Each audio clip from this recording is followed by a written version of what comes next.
¿Sabías que la palabra osteopatía no es algo de los huesos? Soy Hernán Levín y me dedico a la osteopatía. Hoy vamos a conocer acerca de la importancia de entender de qué nos habla la palabra osteopatía dentro de un contexto histórico y pensando un poco más la palabra. En general, lo primero que me preguntan es si osteopatía es algo de los huesos, por la partícula osteo, que todos sabemos que es el hueso, el ostión. Y justamente lo primero que tenemos que saber es que la palabra osteopatía es un poco complicada y confunde. Osteopatía es mucho más que algo de los huesos. Más allá de que en medicina una osteopatía es una enfermedad de los huesos, lo que sucedió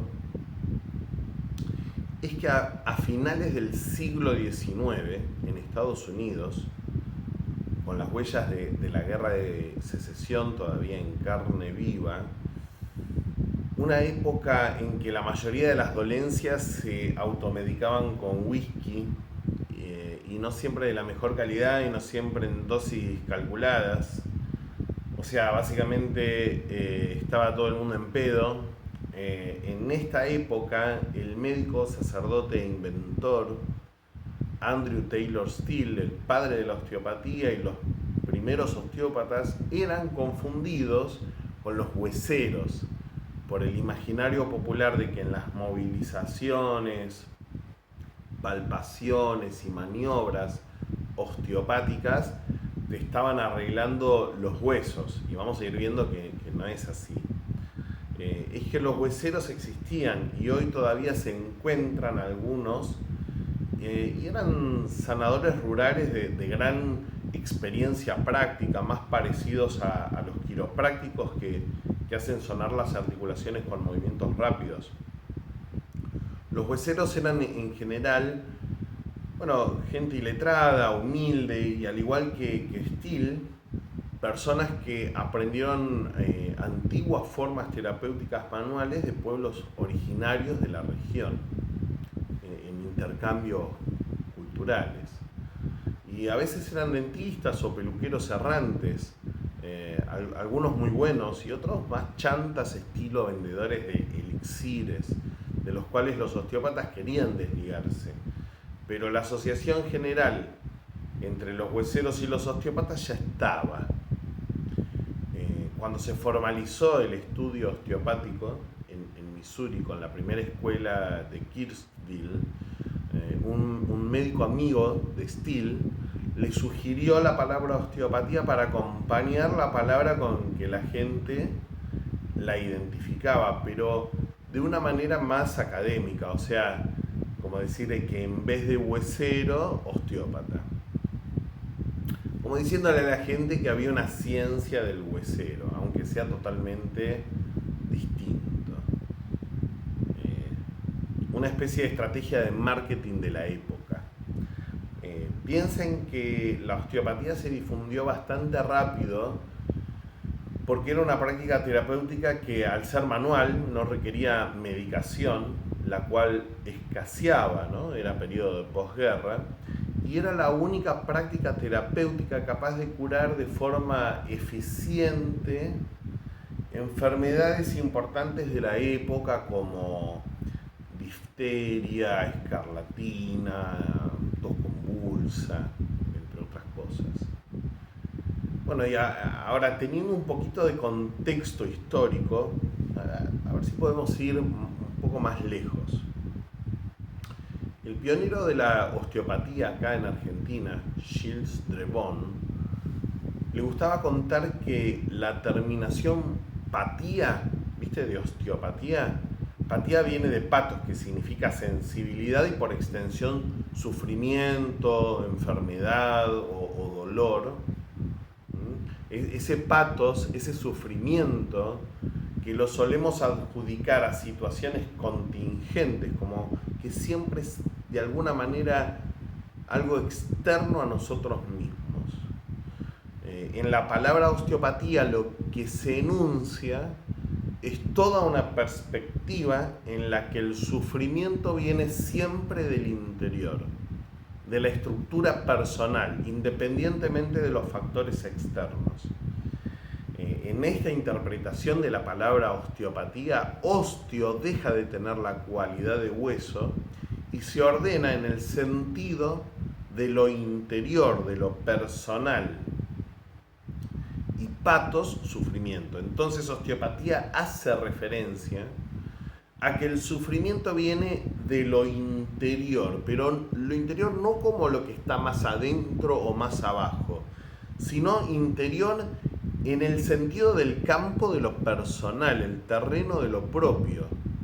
Digo campo, terreno, porque para la osteopatía lo personal no es un concepto abstracto, sino una experiencia que ocurre desde un lugar, se expresa desde el substrato mismo de nuestra corporalidad y se puede palpar, no como quien toca un tomate para ver si está maduro, y sí en un sentido de diálogo.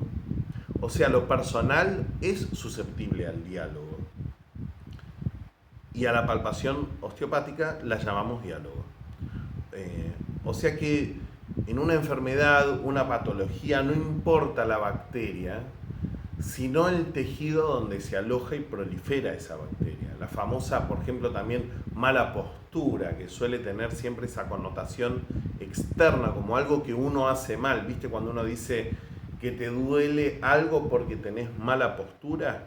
Bueno, eso se dice sin saber que la mayoría de las veces lo que se popularizó como mala postura suele ser inducida por condiciones anteriores e interiores, o sea, de la propia estructura. Incluso un accidente lo podemos entender prácticamente con la misma lógica con que analizamos un sueño. El patos, el sufrimiento en osteopatía, entonces viene de la estructura, del adentro, lo interior.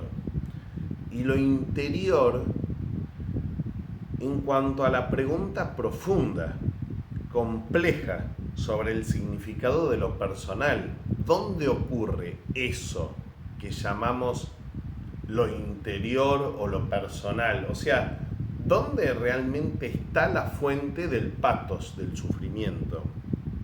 En el hueso, la célula, la energía, la flora intestinal, los líquidos, los pensamientos y deseos, el ADN.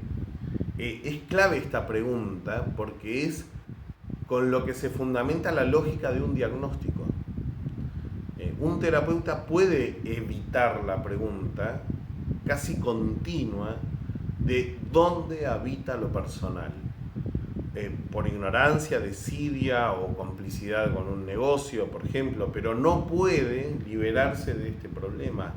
La pregunta dramática, órfica, tal vez existencialista por lo personal, es intrínseca a todo diagnóstico, subyace en nuestra forma de entender la vida y urge abordarla.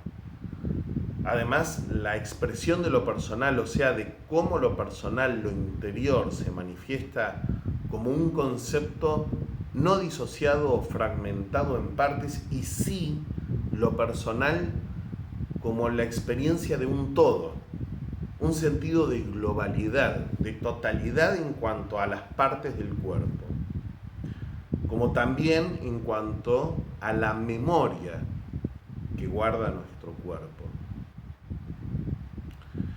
Esta relación entre la memoria corporal y la unidad del cuerpo la vamos a desarrollar en el siguiente video, la parte 2 de este video, trabajando un ejemplo concreto con un paciente.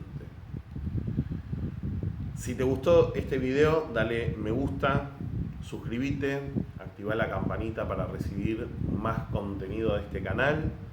Si no te gustó, ponele no me gusta, decime en los comentarios por qué no te gustó. Contame en los comentarios también tus inquietudes, tus experiencias, reflexiones, y sobre qué te gustaría profundizar. Hasta el próximo video.